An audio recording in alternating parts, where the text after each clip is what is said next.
Olá, sou Cícero Pereira do canal EUNBD e estou aqui para mais uma videoaula da Escola Bíblica Dominical. Se é a primeira vez que você está acessando esse vídeo e ainda não conhece o meu trabalho, seja bem-vindo ou seja bem-vinda. Muito obrigado e que Deus vos abençoe. E a todos os inscritos do canal, aquele forte abraço. Não esqueça de deixar o seu joinha, não esqueça de deixar o seu comentário e que Deus abençoe a vida de vocês, tá certo?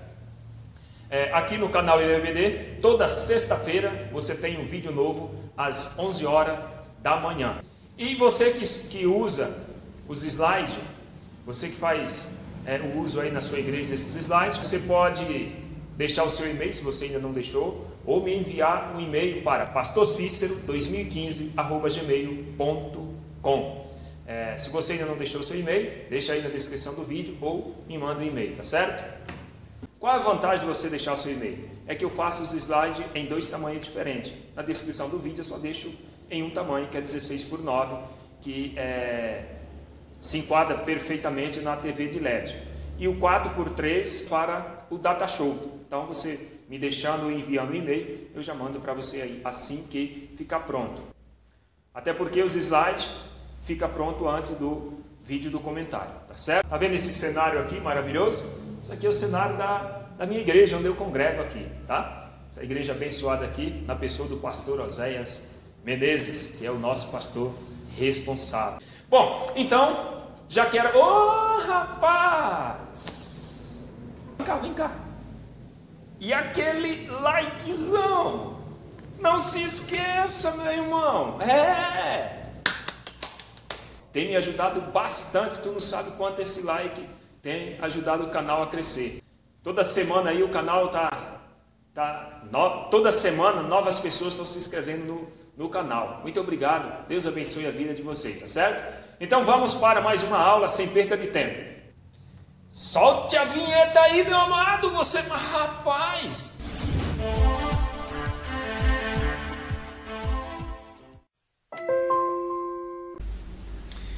Bom, pessoal, já estou aqui no computador e já vou ministrar aqui essa lição. Nós já estamos aí na última lição desse primeiro trimestre de 2018 e hoje nós vamos estudar a última lição, tá certo? Exortações finais na carta, exortações finais na grande maratona da fé. Texto áureo se encontra na carta aos Hebreus, capítulo 12, que diz assim: portanto, nós também, pois que estamos rodeados de uma tão grande nuvem de testemunhas, deixemos todos embaraçado e o pecado que tão de perto nos rodeia e corramos com paciência a carreira que nos está proposta. Verdade prática: assim como um atleta, o cristão corre a grande maratona da fé. Leitura bíblica em classe está também no capítulo 12 da carta aos Hebreus, versículo 1 ao 8. Objetivo específico: primeiro ele destaca discutir a respeito da corrida que nos foi proposta por Deus. Segundo, mostrar que precisamos ser corredores bem treinados.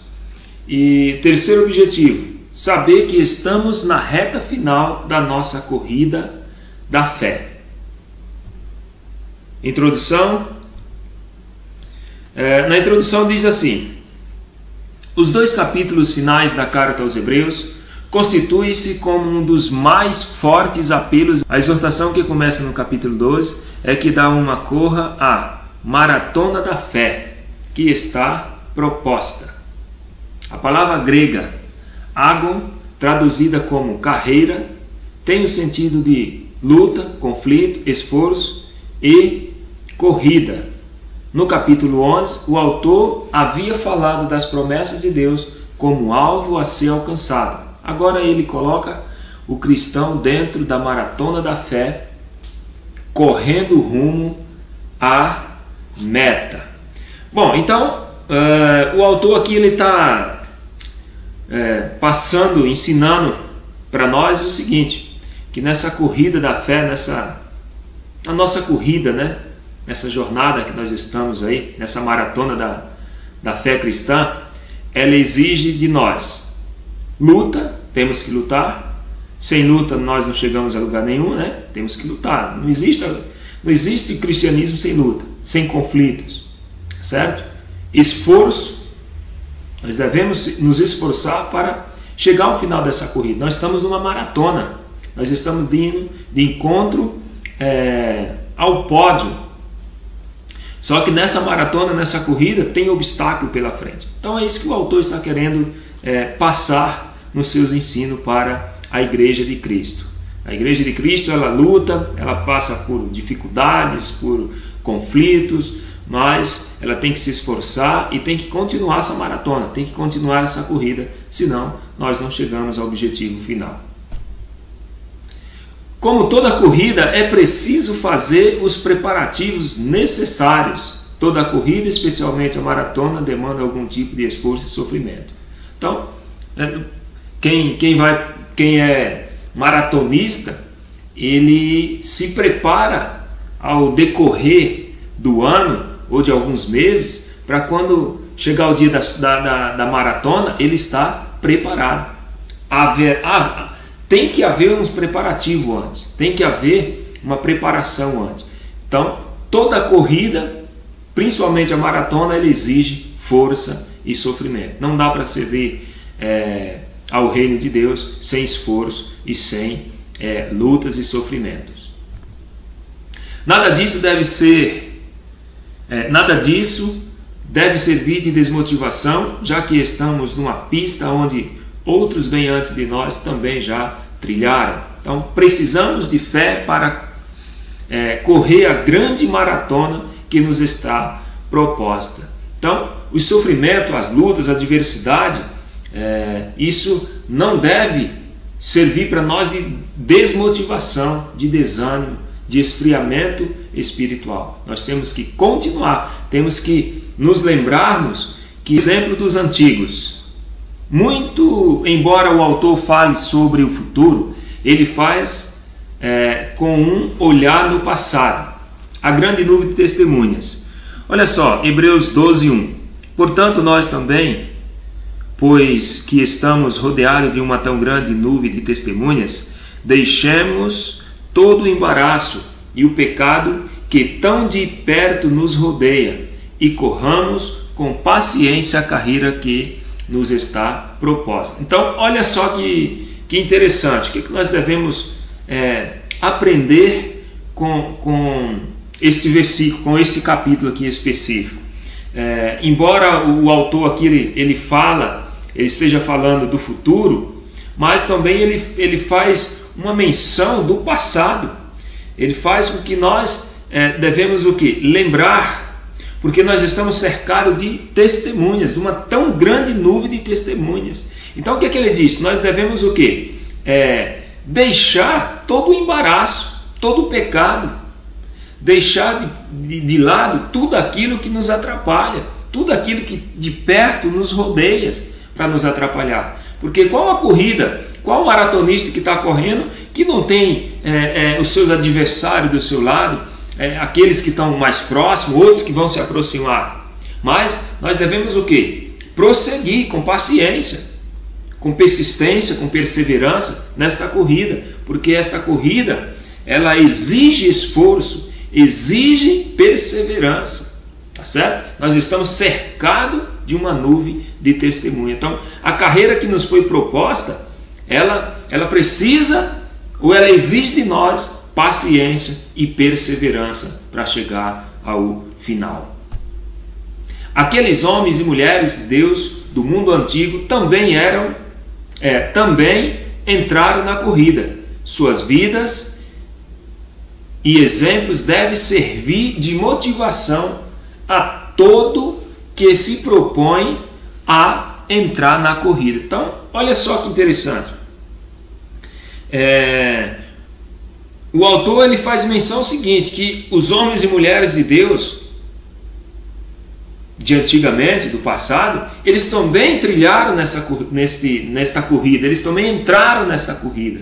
Eles tiveram as suas vidas como exemplos. Então, assim, suas vidas foram exemplos, eles deram testemunhos para que no futuro, a qual o escritor ali estava falando para um povo que nesse momento era presente, servia de motivação para aqueles irmãos que estavam agora iniciando a sua carreira, a sua corrida, a sua maratona. Então, os exemplos das pessoas, dos homens e mulheres de Deus, do velho pacto, da antiga aliança, nos serve como exemplo. As suas vidas servem de exemplo para nos servir de motivação para que nós continuamos a nossa corrida, ou para aqueles que estão entrando nesta corrida.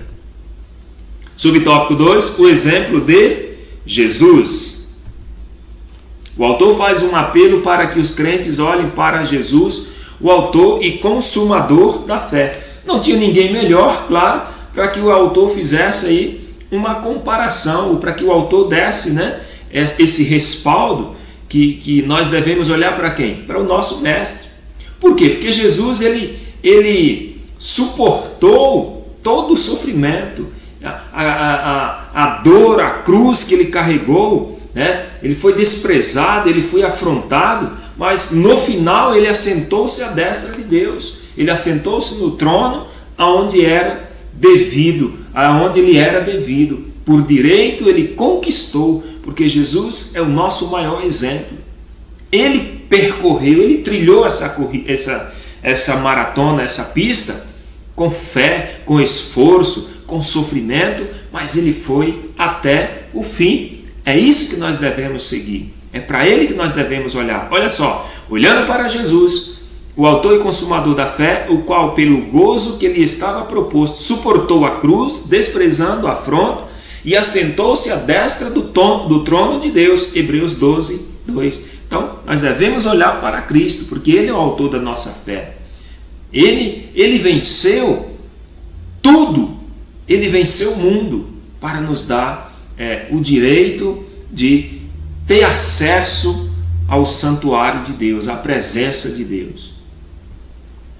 O autor apela então para o exemplo de Jesus, que mesmo suportando a afronta e a vergonha e a ignomínia, não abandonou a carreira que lhe fora proposta. Imagina se Cristo tivesse abandonado a carreira que lhe fora proposta, se Cristo tivesse desistido da sua missão. O que teria acontecido com a humanidade? Ninguém poderia se salvar, ninguém seria salvo, porque a lei não salva ninguém, as minhas obras não me salvam. Então, o maior exemplo que o autor aos Hebreus está dando é o exemplo de Cristo. Ele agora faz um apelo para o exemplo de Cristo, para que os irmãos olhassem para o exemplo de Cristo, lembrassem, pensassem no exemplo de Cristo, que suportou a afronta, a vergonha, a ignomínia, suportou o abandono, suportou, o desprezo, mas não abandonou a sua missão. Subtópico 3, o exemplo da igreja. A visão do autor em relação aos seus companheiros de caminhada é a mais realista possível. O sofrimento é uma realidade implacável que os crentes, que os cercam. O autor está dizendo aqui o seguinte, que o sofrimento que sobrevém sobre o cristão é algo realista. Não existe o evangelho sem sofrimento. Não existe cristianismo sem batalhas, sem lutas. Não tem como servir a Cristo e não ser afrontado. Primeiro que nós somos diferentes, nós somos separados. Nós devemos ser referencial para a nossa comunidade, para a nossa família, para a nossa igreja. Ou seja, na sociedade nós devemos ser o quê? Referencial, porque as pessoas estão de olho em nós. Só que isso nos traz o quê? sofrimento, nos causa angústia, nos causa dor, porque as provações virão, as adversidades virão. Então, a visão do autor em relação aos seus companheiros de caminhada, ele é mais realista possível. Ele abre o jogo. Você está entendendo? Então, o escritor aos Hebreus, ele fala a verdade para os seus companheiros. Ele diz, meus irmãos, não existe cristianismo sem sofrimento. O sofrimento é uma realidade na vida do crente. Mas a vitória tem gosto doce. A vitória, ela é certa. A Bíblia diz que o choro pode durar o quê? Uma noite. A alegria vem pelo amanhecer. Longe de ser um sinal de reprovação divina, o sofrimento é tido pelo autor como um instrumento pedagógico usado por Deus. Então o autor está dizendo aqui o seguinte, que o sofrimento não é reprovação divina. Você não está sofrendo porque Deus te reprovou, porque Deus está punindo. Não. O sofrimento ele é tido pelo escritor como um instrumento pedagógico, ou seja, como algo que serve de instrução, de ensino, porque a disciplina é uma correção. A disciplina nos dá discernimento das coisas que nós estamos fazendo de errada após essa disciplina nós seguirmos o caminho correto e dele obter frutos e frutos dignos de alegria. Olha só Hebreus 12, 15 e 6 diz assim: e já vos esquecestes da exortação que argumenta convosco como filhos? Filho meu, não desprezeis a correção do Senhor, e não desmaieis quando por ele fores repreendido, porque o Senhor corrige e ama, e açoita a qualquer que recebe por filho. Olha só, que interessante. Se Deus não te corrige, é porque você não é filho dele. Se Deus não me corrige, é porque eu não sou filho dele. Deus só corrige aquele que é filho dele, que ele tem por filho. Ele só pune, ele só açoita aquele a quem ele ama. Então, o salmista ele diz assim: foi-me bom ter sido afligido, pois aprendi os teus preceitos. Às vezes, meu amado, a correção, o açoite, serve como orientação para a nossa vida. Sem a correção do Pai, nós não conseguiríamos nos consertar nesta corrida. Estaríamos correndo nessa pista, mas de forma irregular, e não é isso que o Senhor quer. Ele quer que nós, como atleta, que estamos nesta corrida, corramos da forma correta, nos preparamos antes, para quando nós chegarmos nessa pista, nós estarmos preparados para chegar ao final. Então Deus corrige e ama, Deus corrige e pune a quem Ele ama e tem por filho. O escritor volta-se para o Antigo Testamento, onde esse ensino é bem claro. Então, no Velho Testamento, nós vemos isso muito bem claro. Quantas vezes o povo de Deus desviaram do caminho, e Deus, para trazer de volta para o seu caminho, para o caminho dele, para a sua palavra, ele puniu, corrigiu. Muitas pessoas foram punidas, outros aceitaram a punição e tiveram sucesso na sua jornada. Outros foram rebeldes, perderam as suas vidas, perderam o seu destino. Quantas pessoas não entraram na terra prometida? Quantos? Segue a paz com todo e a santificação sem a qual ninguém verá o Senhor. Então o autor, ele já aqui, Hebreus 12, 14, ele faz aqui uma lembrança aos seus leitores. Ele diz o seguinte: olha, sem paz, sem santificação, ninguém verá o Senhor. Se não tiver comunhão um com os outros, com os seus irmãos, se você não amar ao próximo, você não suportar a fraqueza do outro, meu irmão, você não vai ver o Senhor, não. Então, nós devemos suportar, amar, seguir a paz com todos. A Bíblia diz: se depender de nós, mantenhamos a paz com todos. Porque tem uns que não quer paz, então aí é problema deles. Mas dependendo de mim e de você, que somos cristãos, temos que manter a paz com todos e a santificação, porque sem ela ninguém vê o Senhor. Da mesma forma que, sob a antiga aliança, a pessoa impura não poderia entrar no recinto sagrado para adorar, assim também, sem santidade, a visão final de Deus será impossível. Da mesma forma que só o sacerdote e o sumo sacerdote poderiam entrar no lugar sagrado para adorar a Deus, porque eles tinham que estar com a vida santificada, da mesma forma é hoje. Sem santidade nós não vamos ver o Senhor. Isso é real. Sem santidade, sem amor, sem comunhão com uns com os outros, ninguém verá o Senhor. Simples assim. Bem-aventurados os limpos de coração, porque eles verão a Deus. Mateus 5, 8. Então, bem-aventurado aqueles que têm o coração limpo, que não tem mágoa no coração, que não tem rancor, sabe? Ira, ódio. Isso faz muito mal para a alma. Isso faz com que a gente perca a visão de um dia ter do Senhor. Corredores bem treinados respeitam limites. Então não é porque nós estamos nessa jornada da fé, nessa caminhada da fé, nessa maratona da fé, que nós não temos limite. Nós temos os nossos limites. Cada um tem seu limite. Deus nos deu livre-arbítrio, é claro, mas dentro de um certo limite. O que eu posso fazer? O que nós possamos fazer? O que o cristão deve e não deve fazer? Nós temos limites e esses limites devem ser respeitados. Subtópico 2, mantenha a mente limpa. Com o texto de Deuteronômio 29, 18 em mente, o autor fala em tom exortativo. Olha só, Hebreus 12, 15. Cuidado, que deveria ter a fim de que ninguém se prive da graça de Deus e de que nenhuma raiz de amargura brotando vos perturbe e por ela muitos se contaminem. Então ele está dizendo aqui o seguinte,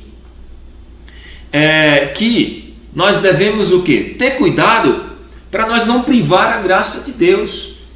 Ou seja, a graça de Deus é para todas, claro. A graça de Deus é superabundante.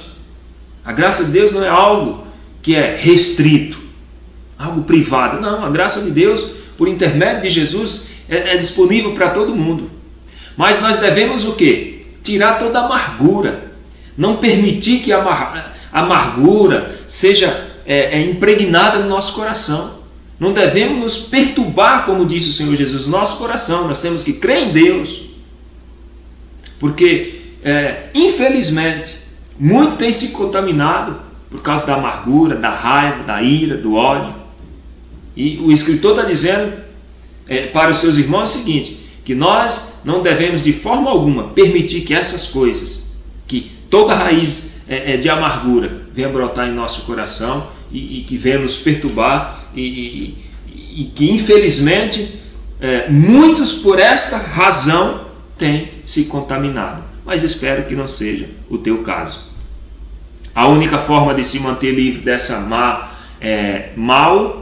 mal era manter uma mente sóbria, limpa pela palavra de Deus. Então, qual é a maneira de se manter livre da amargura, do ódio, da ira, da impureza? Qual a maneira de manter-se livre disso? É ter a mente sóbria, uma mente limpa, uma mente voltada para a palavra de Deus. Só a palavra de Deus purifica e limpa a nossa mente. Ninguém com raiz de amargura no coração consegue fazer com êxito a caminhada da fé. Então, ninguém que tenha amargura no coração, que tenha ódio, que tenha um coração peludo, que tenha um coração manchado pelo pecado, pela velha natureza, ninguém consegue com êxito a caminhada da fé. Porque corredores bem treinados mantêm a mente limpa. A mente tem que estar limpa. A mente tem que estar transformada. Nós temos que ser o quê? Transformada pela renovação da palavra. A palavra tem que renovar a nossa vida todos os dias. Todos os dias a nossa vida tem que ser renovada, tem que ser transformada, porque a palavra tem poder para isso. Subtópico 3. Valorizam as coisas espirituais. Então, corredores bem treinados, eles valorizam as coisas espirituais. Se alguém está regredindo e voltando atrás, é porque não está dando o real valor à salvação recebida. Então veja só, se alguém está regredindo, se alguém está voltando, se alguém está desistindo desta caminhada, é porque ele não está dando o valor real à salvação que ele recebeu. A salvação, ela tem um valor real. A Bíblia diz que a salvação, ela foi comprada pelo preço de sangue, ela foi paga pelo preço de sangue. Cristo morreu na cruz para pagar os nossos delitos e pecados. Ele pagou para Deus com o próprio sangue dele, com a sua própria vida. Então nós temos que dar valor a essa salvação. Quem regride, quem volta atrás, não está dando o valor real à salvação que foi recebida. Então, um exemplo que nós possamos tirar aqui é de Esaú, tá certo? Esaú, o que ele fez? Ele trocou a sua primogenitura por um prato de comida.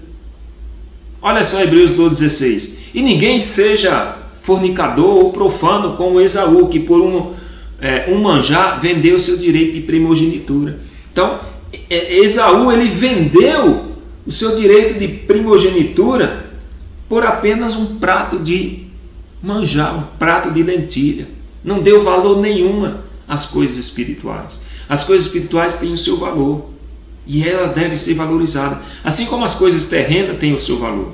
Uma bicicleta tem um valor X. Uma Kawasaki Ninja tem o seu valor. Cada um tem seu valor. Qual o mais valor? Qual que tem mais valor? A bicicleta ou a Kawasaki Ninja? Dentro do contexto de cada um tem seu valor.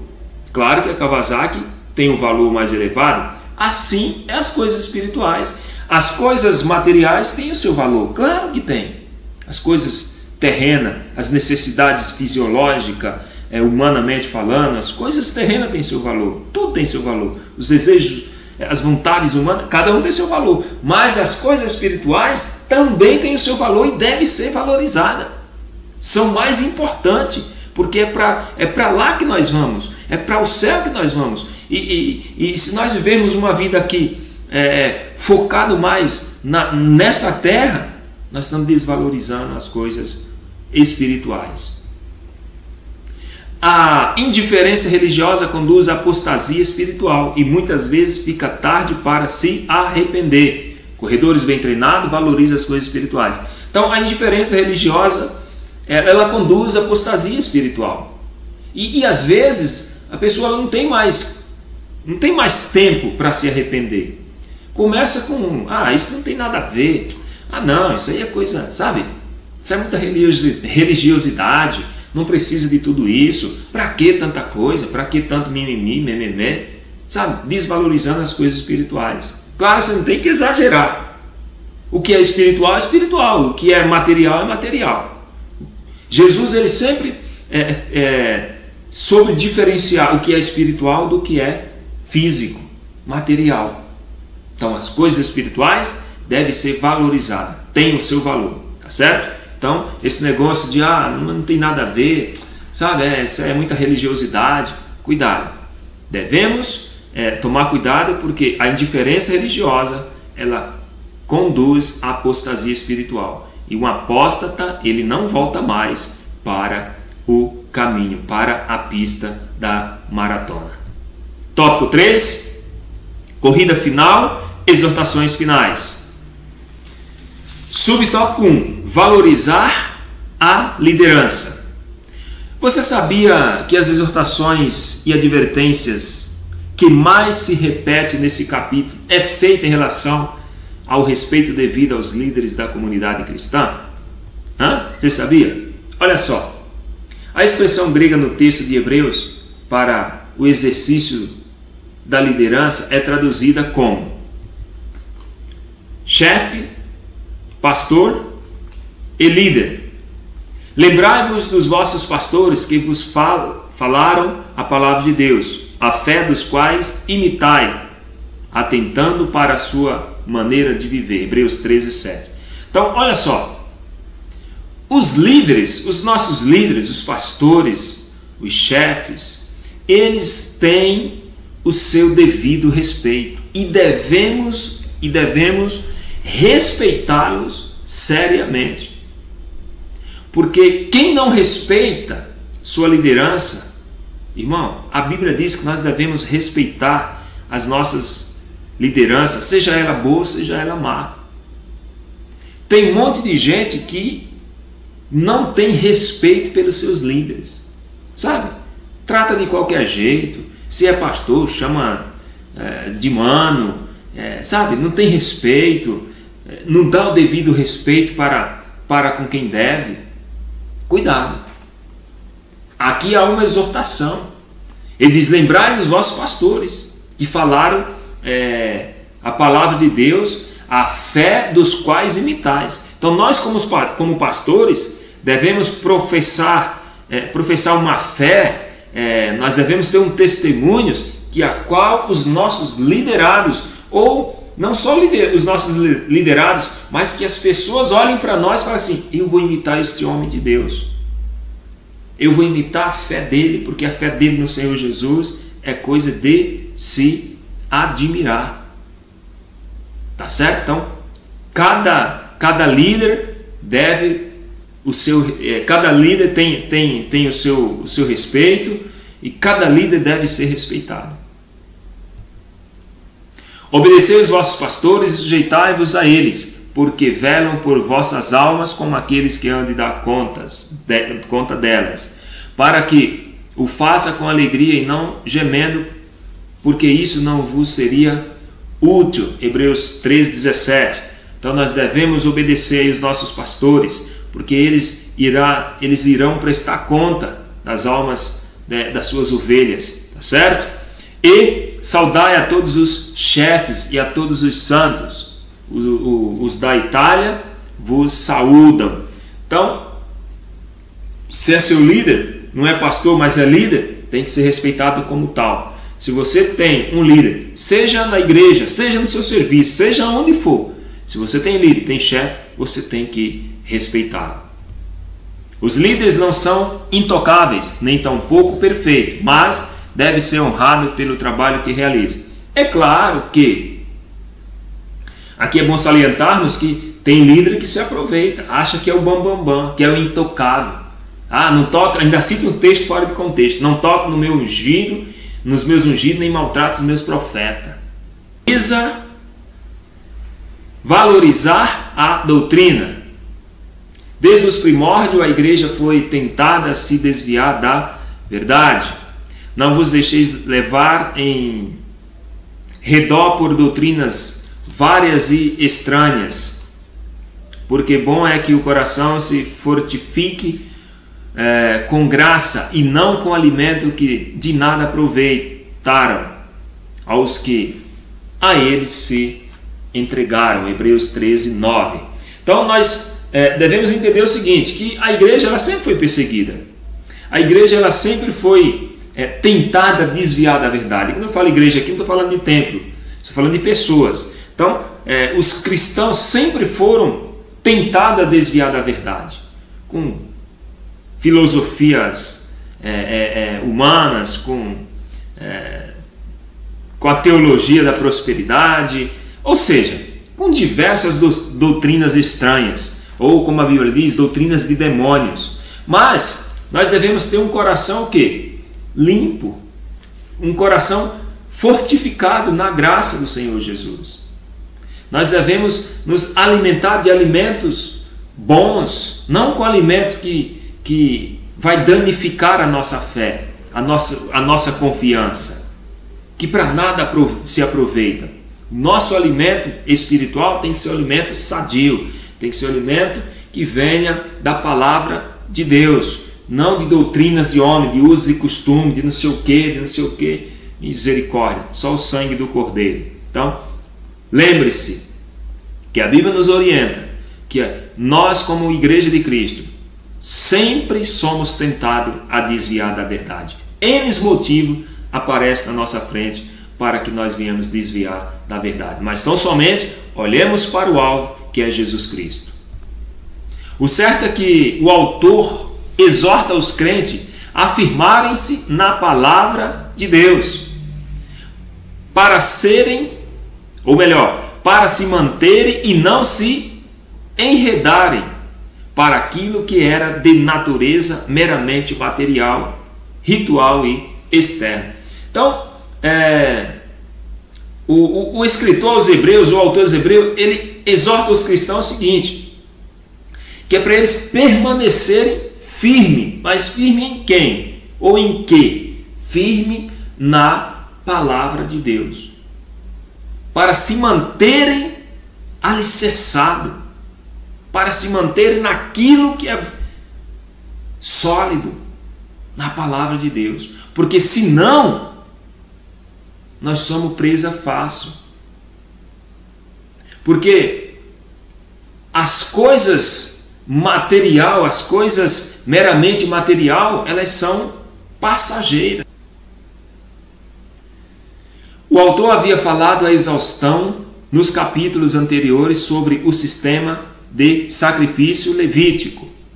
A nova aliança tornara totalmente dispensável tal sistema. Então, o autor, nós estudamos aí 11 lições, que na maioria das lições ele sempre vem falando, praticamente em todas as lições, vem falando do sistema sacrificial levítico, da forma desse sistema, e mostra que a nova aliança no sangue de Jesus é superior em tudo, que a nova aliança tornou indispensável, ou seja, não há mais necessidade do velho sistema de sacrifício, do sacrifício de animal, daqueles rituais todos que faziam todos os dias, de ano em ano, a lei sacerdotal. Isso não há mais necessidade, isso é indispensável na nova aliança, porque o sumo sacerdote Jesus, ele entrou no Santo dos Santos para interceder por nós. Quem mais precisa do sacrifício levítico? Em Cristo, sobre a nova aliança, os sacrifícios são de outra natureza e aconteceu em outra dimensão. Portanto, oferecemos sempre por ele a Deus sacrifício de louvor, isto é, o fruto dos lábios que confessam o seu nome. Hebreus 15:13. Melhor, Hebreus 13:15. Então, em Cristo, o sacrifício tem uma outra dimensão, é de uma outra natureza. Então, como que é o nosso sacrifício agora? Como oferecemos a Deus esse sacrifício? É de outra natureza. Nosso sacrifício hoje é louvor, adoração e ação de graça. Jesus disse que os verdadeiros adoradores adorarão o Pai em espírito e em verdade. Então, o sacrifício hoje que nós devemos prestar é a nossa adoração, é o nosso louvor em ação de graça ao Senhor Jesus, a Deus, pelo sacrifício que Jesus fez na cruz do Calvário. Então, hoje nós oferecemos sempre a Deus sacrifício de louvor, ou seja, fruto dos nossos lábios, que confessamos a Cristo como o nosso Salvador. Adoração. Adorar não é apenas cantar, mas sacrificar. Então, adorar não é cantar. Cantar até canarinho canta. Adorar é sacrificar a tua vida ao Senhor em louvor, em ação de graça, com um coração quebrantado, com um coração voluntário. Conclusão. Nesta lição vimos que o autor se vale de uma metáfora, a maratona praticada no mundo antigo, para através dela contrastar a grande corrida da fé. Quando alguns crentes davam sinais de cansaço e fadiga espiritual, o autor de Hebreus exortava-os a imitar os grandes campeões da fé. Ninguém vence uma corrida sem que... Muito obrigado por você me acompanhar até o término dessa aula. Se você ainda não é inscrito no canal, se inscreva. E se você já é inscrito, muito obrigado continue com a gente, deixa aí o seu gostei e que Deus nos ajude, que o Espírito Santo nos dê graça e boa aula a todos aí nas suas igrejas, que o Senhor nos ajude. Um abraço a todos e só para vos lembrar, já estou aqui em São Paulo. Estou gravando esse vídeo agora quase 1h da manhã, então fui muito corrido essa semana. Mas Deus é bom e a sua misericórdia dura para sempre. Tudo isso e